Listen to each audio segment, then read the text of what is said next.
CATIA is a computer-aided three-dimensional interactive application used to model the 3D structures, components, and design assemblies.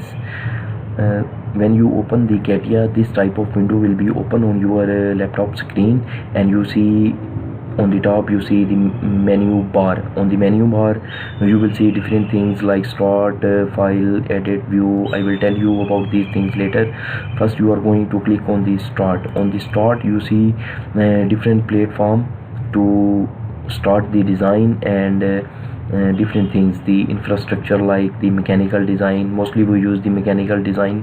So on the mechanical design you are going to click on the part design. For the part design, it is a feature based designing in which you are going to start from 2D sketch and then convert this 2D sketch into a 3D design. So click on part design, and this will ask you about the new part.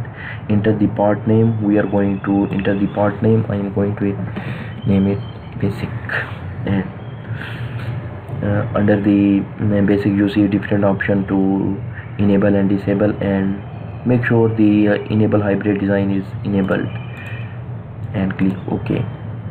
So when you click OK, this type of window will be appear to start our design.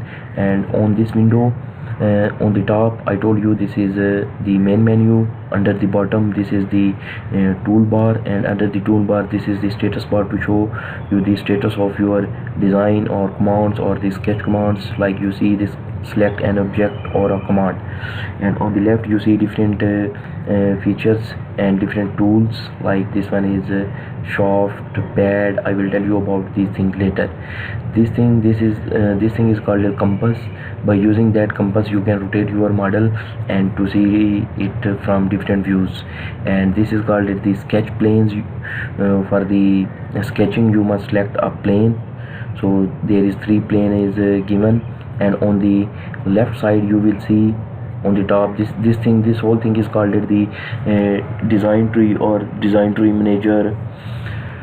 And the first is the basic, and which is the name of our model, and under that you will see 3 planes x, y, z, zx, and under that there is a part body. This when you progress with the designing, every features you added in the CATIA, it will appear on under this part body, and you can edit it and delete it any feature if you don't need it.